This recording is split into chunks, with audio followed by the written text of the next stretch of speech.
Pernah nggak sih kamu ngerasa mulut udah pengen cerita, hati udah penuh, tapi ujung-ujungnya kamu tahan sendiri?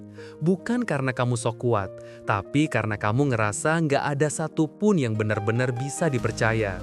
Ada ketakutan kalau cerita kita bakal disalahpahami, diremehkan, atau malah jadi bahan omongan. Diam jadi pilihan, meski kadang diam itu berat.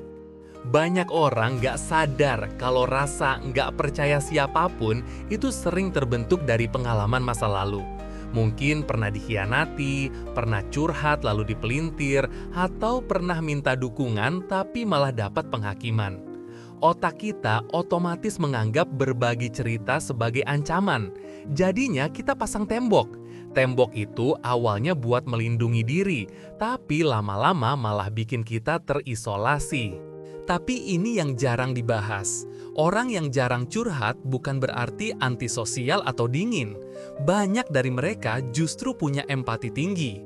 Mereka ngerti gimana rasanya disakitin. Jadi mereka nggak mau membebani, nggak mau bikin masalah, nggak mau bikin drama. Sayangnya, sikap ini bikin mereka memikul semuanya sendirian. Sampai capek tapi tetap terlihat baik-baik aja.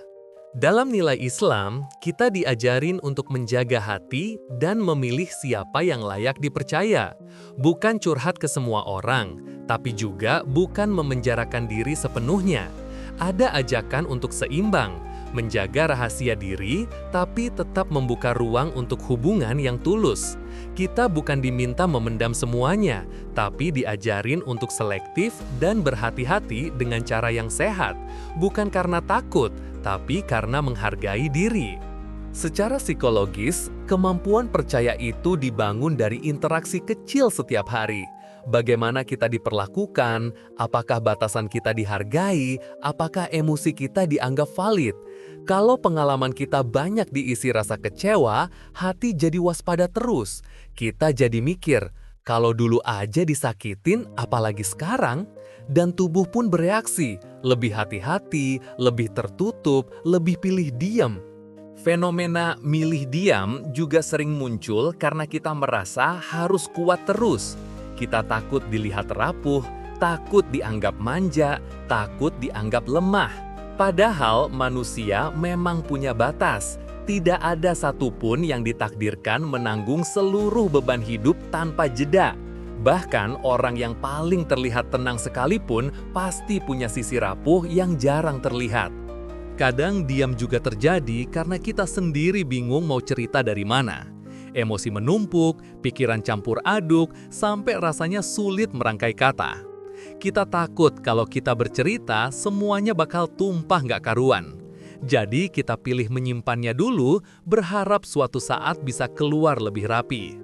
Tapi seringnya momen itu nggak pernah datang, karena kita pun bingung kapan aman buat melepasnya. Ada metafora yang pas, hati yang penuh itu kayak lemari yang nggak pernah benar-benar dibuka. Dari luar terlihat rapi, tapi kalau pintunya kebuka sedikit aja, barang-barangnya bisa berjatuhan. Jadi kita tahan terus pintunya sampai jari sendiri pegal. Kita lupa bahwa lemari itu sebenarnya butuh diberesin, bukan ditahan selamanya. Nilai spiritual mengingatkan bahwa manusia boleh merasa takut, boleh merasa ragu, tapi jangan sampai rasa itu memutus hubungan dengan sesama. Karena dalam hidup, kita memang butuh orang lain, bukan untuk bergantung, tapi untuk saling menguatkan. Dan untuk membangun kepercayaan, kadang kita perlu mulai dari hal-hal kecil. Ucapkan kebutuhan kita dengan jujur, jaga batasan, dan perlahan buka diri ke orang yang layak. Di akhir hari, memilih curhat atau diam itu keputusan personal. Yang penting, kamu tetap sadar, kamu layak didengar, kamu berhak punya tempat aman, dan kamu gak harus memikul semuanya sendirian. Ada saatnya menjaga cerita, ada saatnya membagikannya. Yang paling penting, jangan pernah menganggap dirimu terlalu merepotkan untuk didengarkan. Kalau kamu termasuk orang yang jarang curhat karena takut dikhianati, itu wajar. Kamu cuma lagi berusaha melindungi diri. Tapi ingat, perlindungan yang terlalu tinggi juga bisa berubah jadi penjara. Kamu nggak harus langsung percaya semua orang. Cukup mulai dari satu orang yang aman, yang nggak menghakimi, yang bisa hadir tanpa banyak bicara. Kadang itu lebih dari cukup.